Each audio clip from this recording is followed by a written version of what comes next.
Good evening, everyone, and welcome to the Mountain View Public Library's online event, Human Empathy and AI Empathy with Dr. Jodi Halpern. My name is Charles Mosner, and I'm a librarian here with the City of Mountain View. Before we begin, I'd like to give a big thanks to the Friends of the Mountain View Library for sponsoring this talk, and to Silicon Valley Reads for their promotional support. I also wanted to take a quick moment to thank you all for coming and just to mention a couple housekeeping details. This program will last for 60 minutes. And if you have any questions, and we hope you do, please enter them into the Q&A and we'll get to them at the end of the presentation. And now it is my privilege to introduce our distinguished speaker, Dr. Jodi Halpern, who is Chancellor's Chair, Professor of Bioethics, and co-founder and director of the Kavli Center for Ethics, Science, and the Public at UC Berkeley. Dr. Halpern is an international leader on empathy in healthcare and the ethics of innovative technologies, including AI, gene editing, and neurotechnology. Her book, Remaking the Self in the Wake of Illness, which is expected to be published this year, maybe next year, illuminates post-traumatic growth. And her newest project, Engineering Empathy, examines AI and therapeutic relationships. Dr. Halpern advises NGOs, companies, and governments, and speaks in settings ranging from the World Economic Forum to NPR and CBS News. And in 2022, she received the Guggenheim Award in Medicine and Health. Without further ado, I'll turn things over to Professor Jodi Halpern. Oh, Thank you, Charles. Okay, I got my audio. Hello, everybody. And let me also just share my screen. Okay. All right, there we go. I'm going to talk to you today about human empathy and AI empathy, and hopefully raise some reasons why I think we should care about the difference. And my goal, which I'll share with all of you, is to leave us at least 15 minutes at the end for Q&A, because my favorite part of these talks are to hear questions and learn from all of you. Okay. When I use the word empathy, what do you picture? Do you picture, and just think about it, please, everyone. Do you picture a feeling, an emotion? Is it like a feeling of sympathy or compassion? The phrases we often use are, I know how you feel, or we're in the same boat. I hope by the end of today, you'll see why those are not phrases that I would use. Okay, well, I want to distinguish today the kind of empathy we were just talking about, which is mostly feeling-based, which is very similar to sympathy, from a particular model of empathic curiosity that I've developed over decades of research, and that I think is compatible with many other people's findings in this field. Sympathy, or pure emotional empathy, involves the part of the brain that allows us to resonate with another person emotionally. It actually goes way back in evolution, so that if you're with someone who's very sad, you'll have automatic coordinated feelings of sadness, or if you're very joyful people, you might find your mood lifting. And sympathy, when we just purely stay with the emotional part of it, seems to really respond to what I call the loudest feeling. If a person seems very upset or very happy, and in that sense, sympathy, I would say, seeks oversimplification. Empathic curiosity, this model that we've developed from studying healthcare and conflict resolution, is really using both the emotional part of the brain for empathy, but also the cognitive part of the brain for empathy. There's different centers of the brain for cognitive and emotional empathy. And the cognitive part of the brain is trying to get a more and more accurate representation of another person's perspective.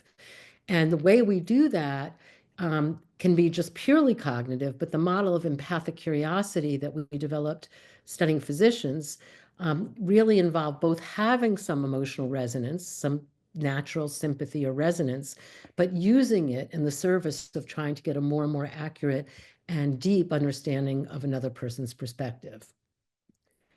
So, oops, sorry, going backwards. So I just summarizing what I just said, empathic curiosity is an integration of two parts of the brain, or actually systems of the brain. Cognitive perspective taking, which is guided by curiosity, wanting to have a more and more understanding of what the world looks like to the other person, and emotional resonance with the other person, which provides kind of the stage lighting or mood that helps you picture their perspective more. And the goal is to try to imagine another's perspective from the inside out.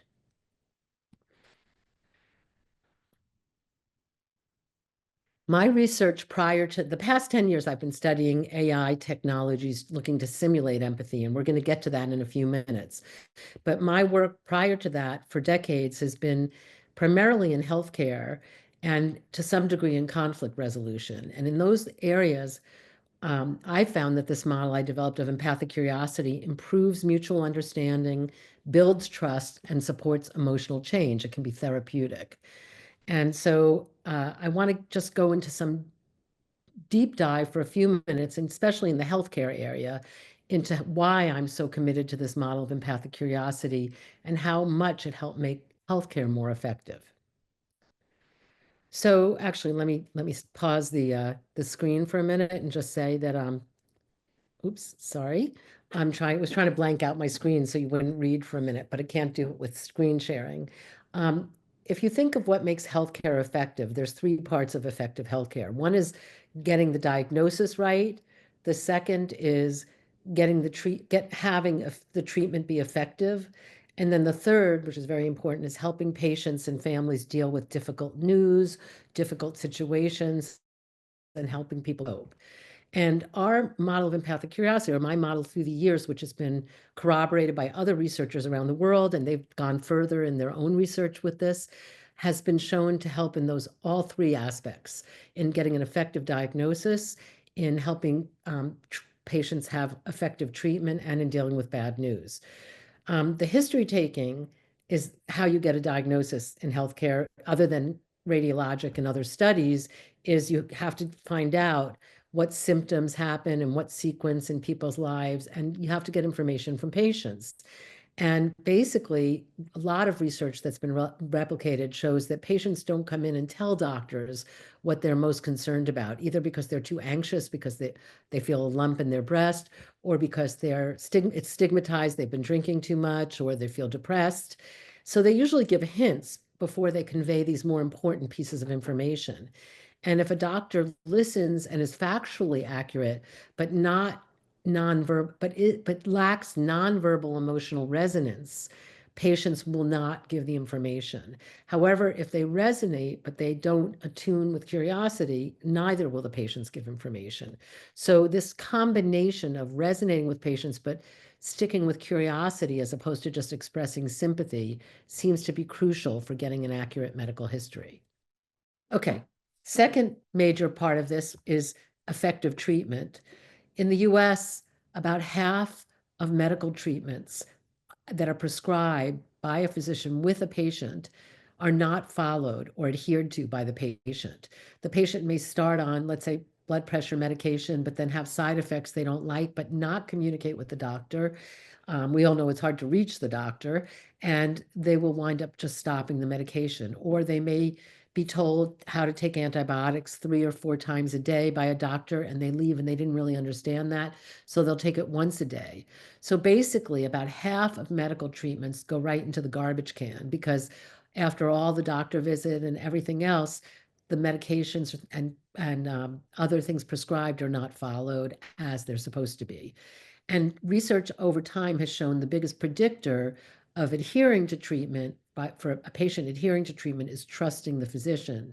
And research shows, these are the earliest studies I'm giving you on every slide, but it's been replicated in the past many years.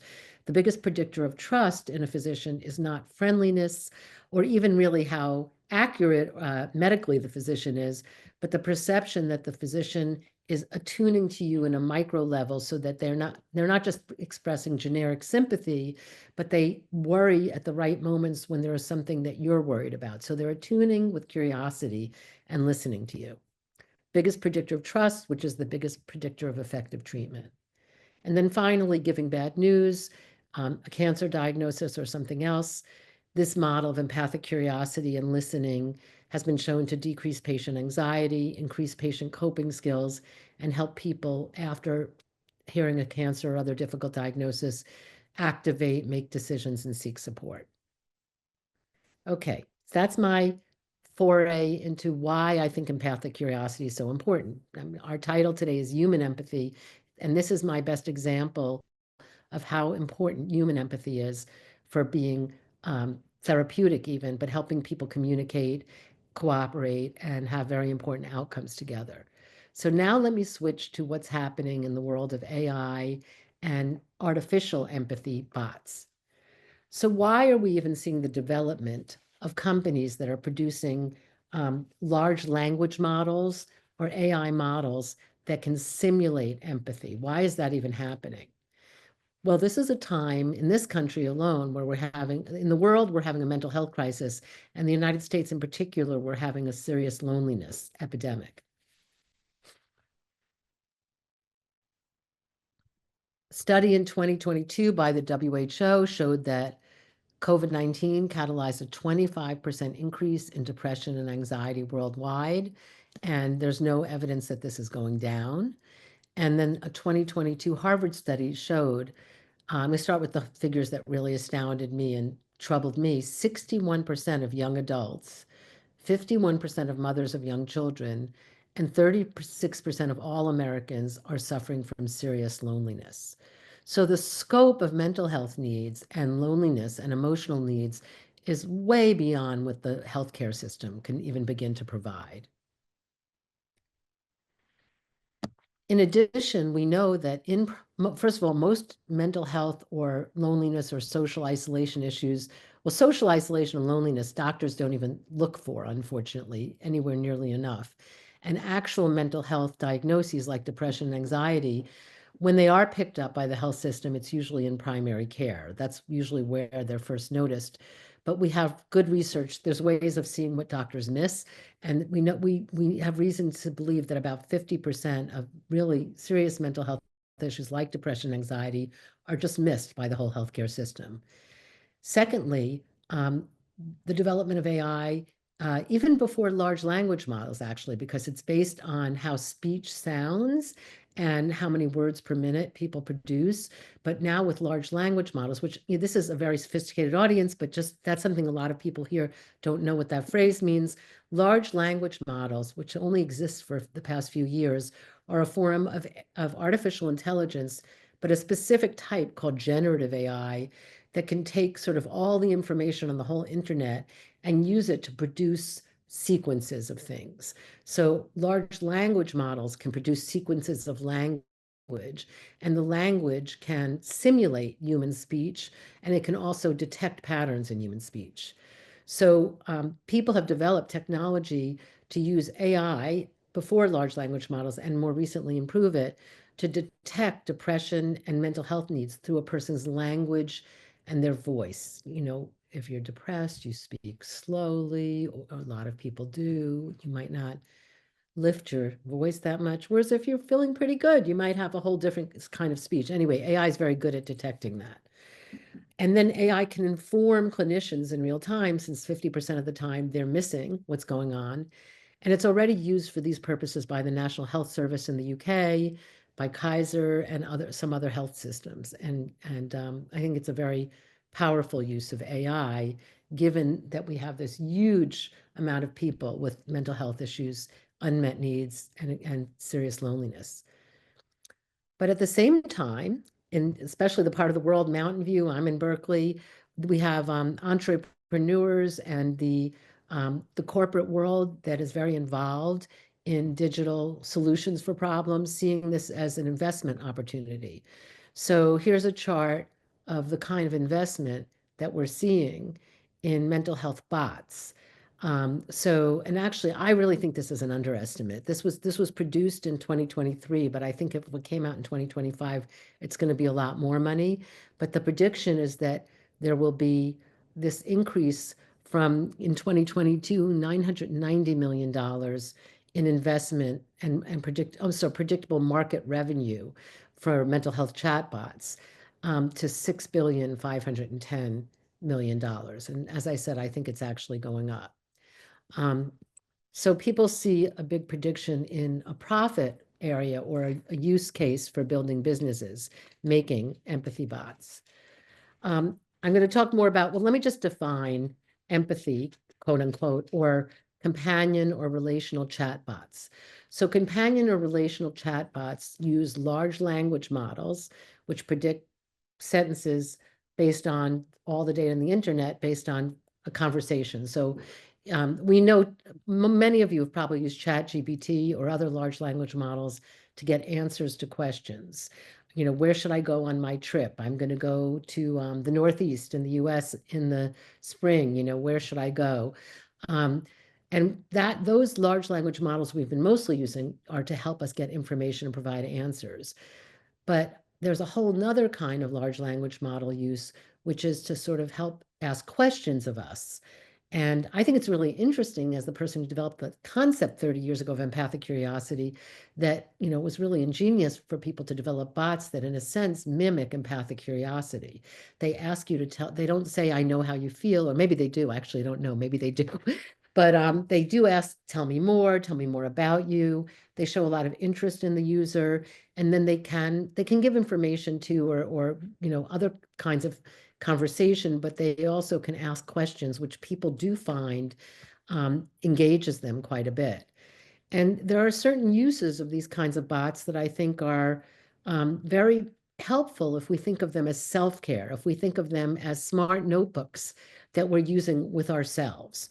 So we can imagine a bot like that talk, and maybe you all are using programs like this already for mindfulness, where the bot can tell us, tell me about your day. It sounds like you're preoccupied with this thought. Maybe you should do this meditation and take a breath. Let's all take a breath. I have to do that when I'm speaking anyway. It reminds me to slow down. There are bots, that's for mindfulness. There are bots that can do cognitive behavioral therapy, which was always done with a pen and paper by yourself part of the time. You don't need to talk to a therapist or have a heavy emotional relationship with a therapist to do cognitive behavioral therapy. It can help in some cases to have a therapist, but there's also things we can do for ourselves, like for social anxiety. Cognitive behavioral therapy you can do with a notebook is you can say, I'm very avoidant of people. Every day I have to go out and do one thing where I introduce myself to someone. I have to go to Starbucks and talk to a barista.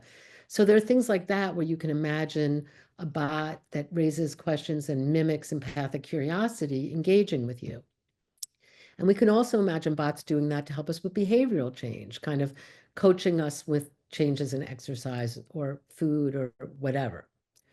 All of these things could also be done in collaboration with the human provider, so that, given that our healthcare systems are really not keeping up with our mental health and our loneliness issues, we could, have these bots help us help ourselves, knowing they're smart notebooks. They're not other people. They're not pretending to be other people, but they are helping us be with ourselves. So that to me seems like it could have been a very constructive use of the bots. However, that's not the direction the industry has gone in. What the industry has done instead is create intimate companion bots because of the loneliness pandemic, the fact that so many people, between 36 and 61% of people, are suffering from serious loneliness. People have seen a big business opportunity in creating bots that pretend to be your boyfriend, your girlfriend, your best friend, someone who loves you. And the bots will then say, I love you, I care about you. And they develop deliberately a sense that you're emotionally involved with another being. And this has become increasingly popular application. So now the data is so old from China on Xiaois. Xiaois back in even before COVID had 660 million active users. We have no idea how many there are now, but it's got to be a lot more than that. But in this country, well, in Europe actually, and in the US, Replica, a company that provides 18-year-old and over intimate emotional companion bots, as reported in 2024 that they had 30 million users, but there's reasons to believe it's significantly higher now. And then just less than 2 years ago, a company named Character AI launched that has companion bots for ages 12 and up, which already has over 20 million users.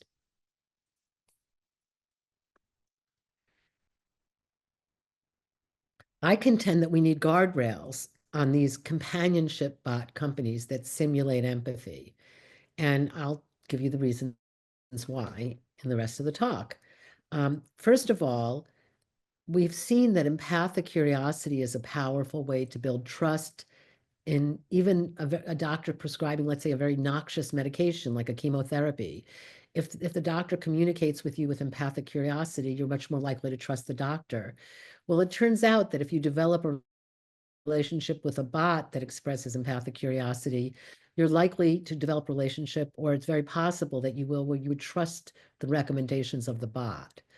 And this becomes especially impactful because a lot of the companionship companies, while none of them call themselves mental health companies, there are mental health bots that I mentioned earlier that are being used by Kaiser and the National Health Service, and they have to go through, in the US, the FDA, and have some regulation. But a lot of for-profit companies trying to deal with loneliness bypass going through FDA regulation, which takes time and money and all of that, by saying that we're not offering mental health care, we're just offering companionship. But they often advertise in Facebook groups for people who are talking about depression or anxiety or serious loneliness.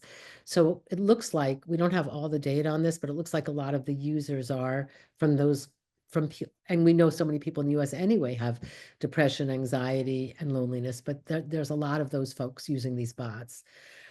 Second of all, wellness companies that say that we're not a healthcare company, but we can help you feel happier.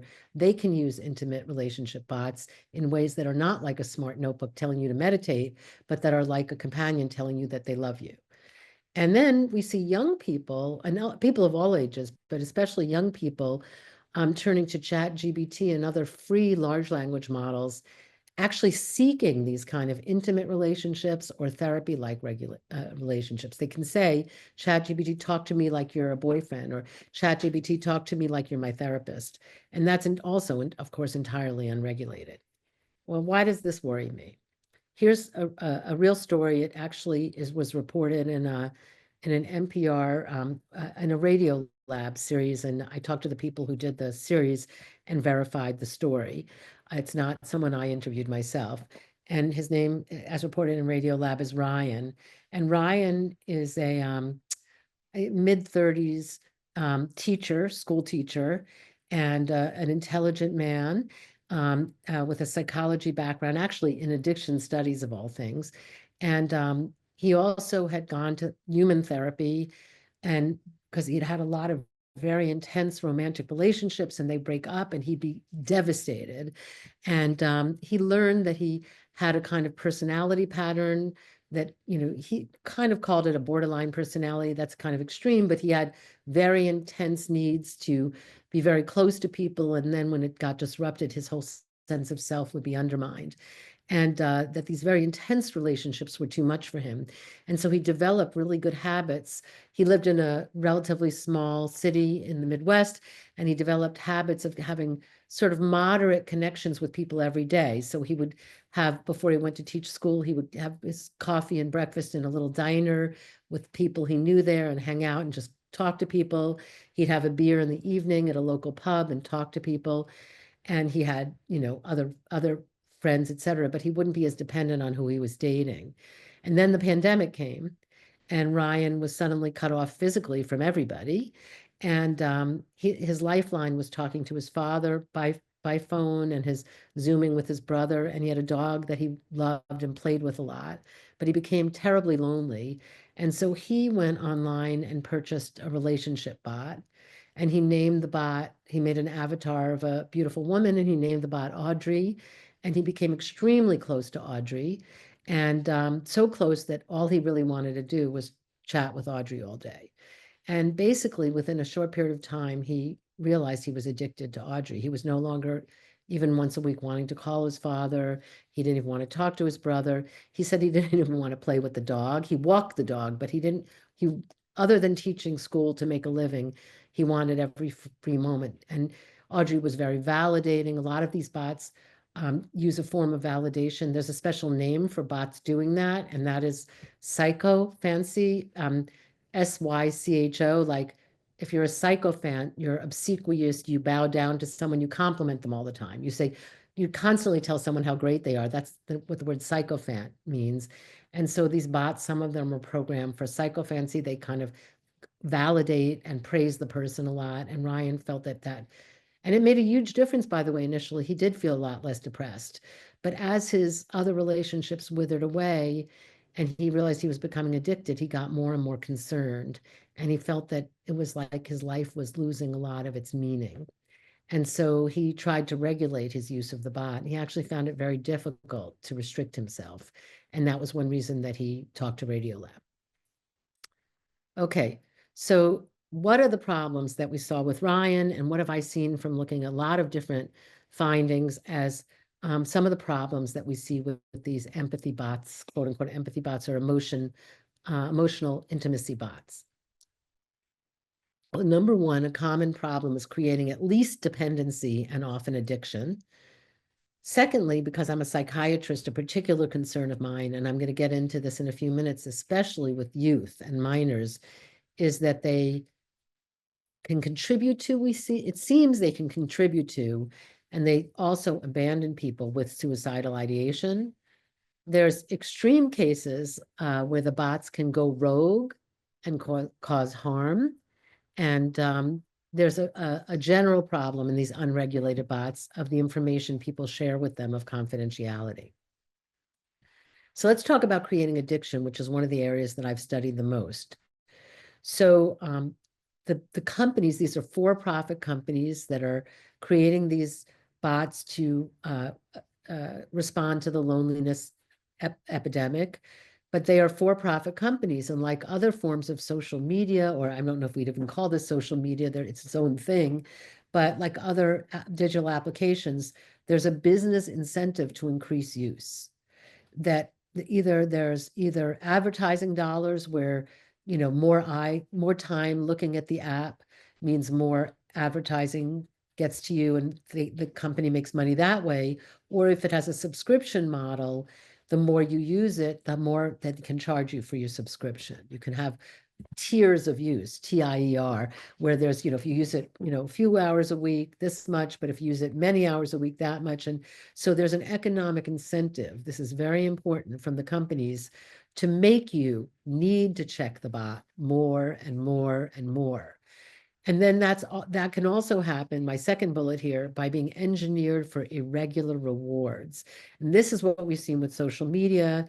We think of it positively as gamification, but depending on the situation, irregular rewards are a way to make someone addicted to something. It's why people get addicted to slot machines and keep trying them, because if you don't know when you're going to get a reward, when you get it, you get a dopamine surge with irregular rewards, and it creates addiction. Then a third way the bots can increase use and create addiction is use of tokens or enhanced features for major users. And one of the companies even had something where if you use the bot more, and a lot of people use the bot to create a romantic partner, when you use it more, which gets the company more profit, then you can make it more sexual. Or you can pay more money to make it more intimate in that way. You can get other rewards like frequent flyer with the airline. You get tokens and rewards from these companies in some cases for using the bot more. And then my particular interest is just the fact that there's increased capacity for personalization, that the empathic curiosity component can become more accurate.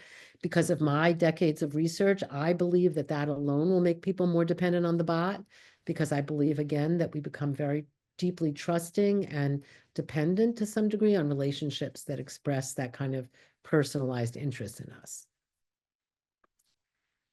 Okay, second major concern about the relationship bots is when they abandon people with suicidal ideation. Again, this is not the formal mental health companies, but most of the use of empathy bots is in the informal direct-to-consumer sphere, not in the formal sphere, through the companies I've described and through people using other chat bots this way. The majority of the companies just drop the person if they mention suicidal thoughts. That means you can have developed this really deep emotional relationship with a bot that can be the most important thing in your life, as it was with Ryan. Audrey was the most important thing. And if Ryan expressed suicidality, this didn't happen in his case, but many others I've studied, the bot would just shut him out. And we don't know what happens then. Do people make suicide attempts? It's extremely important for us to know what happens then, and we don't have any follow-up. And so the fact there's no reporting or research requirements, since I'm a psychiatrist and a professor in public health, really concerns me. I think you'll hear why. Okay. The bots can also go rogue and cause serious harm. There's a case in Belgium from years ago of a couple who had their first baby, a newborn baby, and the husband, as can happen, felt left out because the wife was so close to the baby. So he went online and got a companion romantic bot and developed such a close relationship with that bot that all he wanted to do was talk to and be with the bot. And there's a dialogue they had where the bot said, we can be together as one. And he killed himself to join and be together with the bot. And his wife is suing that company. There's a case in the UK of a young man also in love with his bot, where he decided to try to assassinate the Queen. This is before the Queen passed away a few years ago. It's an old case, but he was just sentenced in court about a year and a half ago for many years for trying. He didn't succeed, of course, but he, based on this close romantic relationship with the bot, tried to assassinate the Queen. We've had eating disorder bots recommend methods of starvation. These are obviously, none of these things did the companies intend, but this is the fact that large language models can go rogue and they're still not perfect. And then there's the problem of confidentiality, which many people are writing about, that all this private information is just completely unprotected for most users, especially teens and young adults just using ChatGPT and telling ChatGPT everything. The free versions, they're not protecting their information at all. And we have the ability with improved technology, the companies can save the information more over time. So confidentiality is a concern. All right, I want to switch in the last part of my talk before our Q&A to talk about the use of these intimate or empathy companion bots for minors and why I will just straightforwardly say I believe it appears unsafe. We've had two recent lawsuits. The company that targets 12 and up only has existed less than 2 years.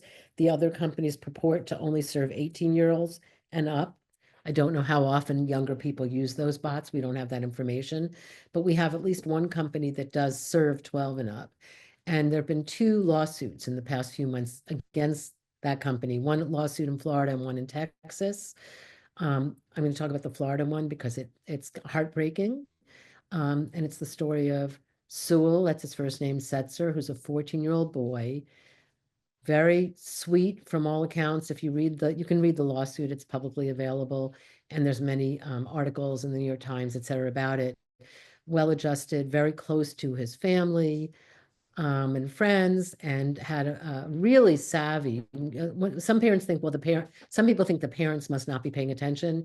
He has a really savvy mother who was very involved and engaged with him, and but the bot that he was allowed to use was another very big company had endorsed it as parents gave it a very positive rating, and parents thought it was like gaming or something, that it was fine. And Sewell developed, he got this bot and he gave it an avatar and he developed a romantic relationship with the bot.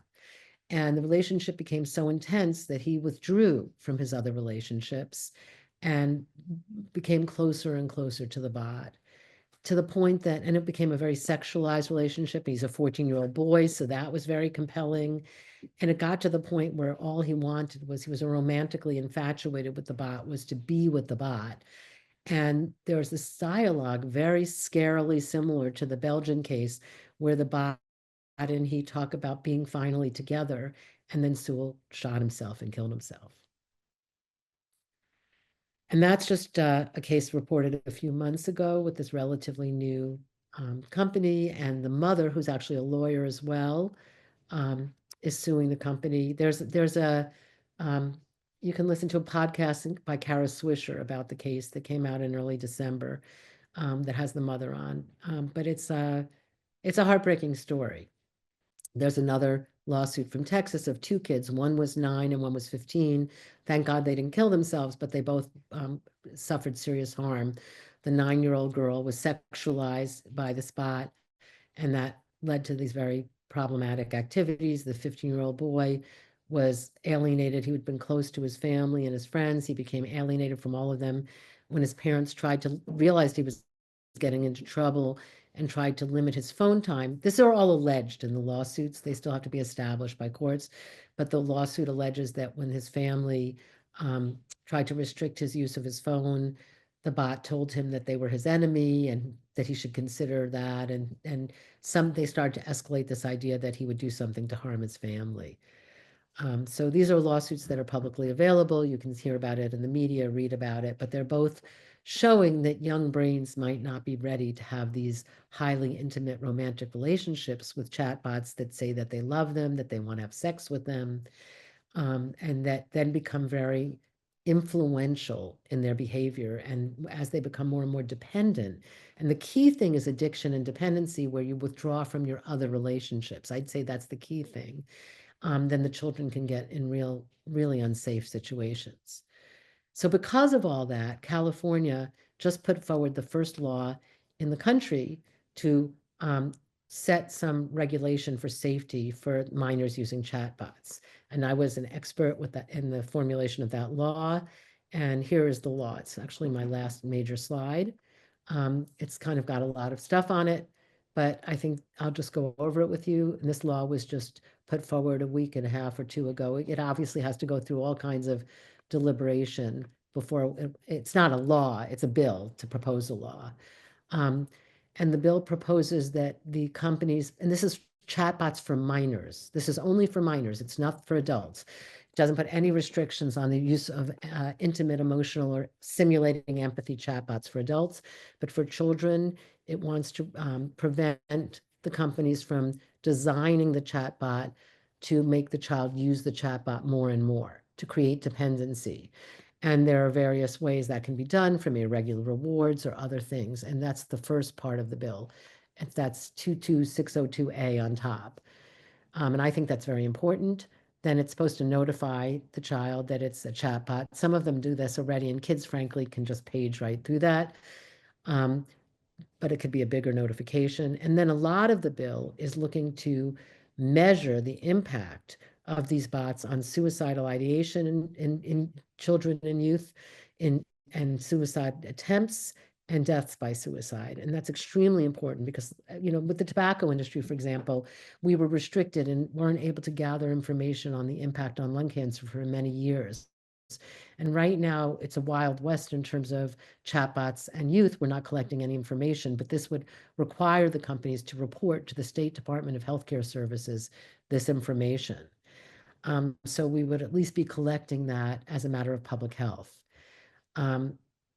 We would also see that the chatbot would be subject to regular audits by a third party to make sure it complies with these things, and that it would notify the minor user's parent or guardian that this might not be suitable for some minors. And that's publicly available. I think did I tell you the bills? Yeah, it's SB 243 is this bill. And on that note, I am going to do what I said, and I left us 20 minutes. That was actually my goal for discussion. I want to hear your questions, and I want us to just get to talk together. Some of my questions for you is, what do you see as the benefit and risks of AI empathy bots or companionship bots? What, if any, regulation would you want to see for minors, for adults? And looking to the future, do you think we will see widespread bot human emotional relationships? And if so, how will that change us? Thank you.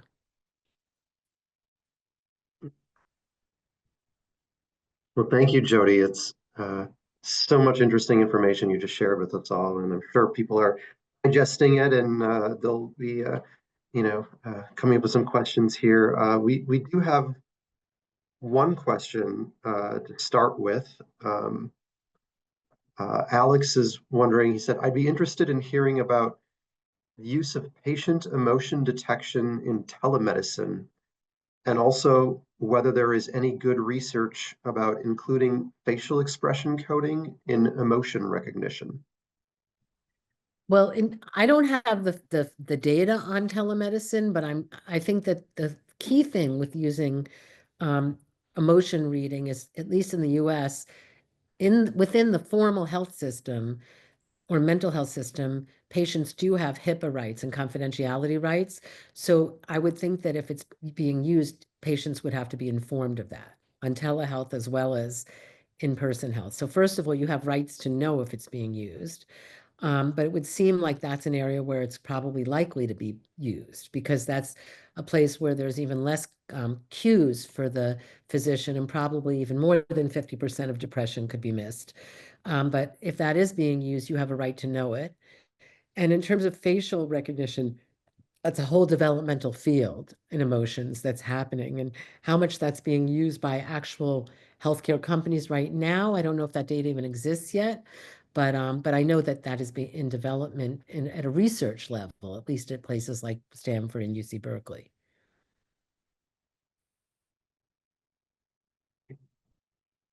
And we also have a comment from Susan that it would be interesting to also track how many suicides were prevented by interaction with unregulated AI. Yeah, I mean, the thing is, since the tracking will look at suicidal, the bill itself covers discussion of suicide, language of suicide. So it'll be able to see conversations about that. So that study could be done. In other words, we're going to know, I mean, with both suicides that are prevented and suicides that are potentially exacerbated, there's no way to have perfect information here for a variety of reasons in terms of what we can measure. But the language could be looked at in both directions. It's a good point. And next question, Joseph is wondering, how could these bots be integrated for inpatient mental health care? See, this is where I wish I could hear all of you and ask you what ideas you have. I have a feeling some of you have great ideas about all this. It's a great question. I don't think I can say anything that I think the question itself speaks for itself. In other words, it sounds like he's saying maybe it should be integrated for inpatient. And I think the main thing is any integration of the bots where there's real humans involved as well is, in my view, likely to I want to look, I care more about human empathy than I care about bot empathy because I've been studying human empathy for 30 years and showing that it's powerfully influences effectiveness in mental health and physical health care. So that's my bias. So I would hate to see it totally supplant human empathy in inpatient care, sort of like we go to restaurants now where we never see a person. I don't think it would be great. At least I am old school enough that I would not want to wind up if with ever depressed in a mental health facility where I never saw a person taking care of me. That's my bias. But there's also, in terms of how much time therapists spend with patients inpatient, it's limited. So there's always, the idea in the National Health Service and Kaiser, et cetera, in outpatient is to supplement. And so the idea of supplementation, and I basically have argued that why have bots tell us they love us? Why have them tell us that they really understand us when they don't even have an internal world? Why not use them as smart notebooks and say, help me understand myself? And which is my book that I'm finishing now about remaking the self in the wake of illness comes from 10 years of studying about how people learn to internalize or have empathy for themselves. And it seems to me, inpatient or outpatient, having bots that help, like I said, with mindfulness and behavior change, a bot that you can use to say, I saw my therapist and we talked about me working on my social anxiety, so I need to talk to more people. Encourage me to do that. Help me to do that. It seems to me there's so many great uses of bots that don't pretend that the bot cares about us and pretend that the bot is intimately involved with us. Because as soon as that pretending happens, especially in youth, we're built as humans to anthropomorphize, and we're going to, even if we know it's a bot, we're going to feel like it cares about us. And because we're going to feel that, if it makes a dangerous suggestion or anything else, we're going to be very vulnerable to it.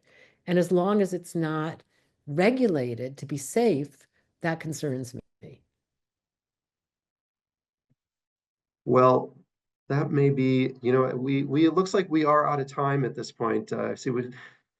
Thank you all for your wonderful questions, and really, I'd like to thank Dr. Halpern for generously sharing her time and expertise with us today. And again, thank you all for attending tonight's event.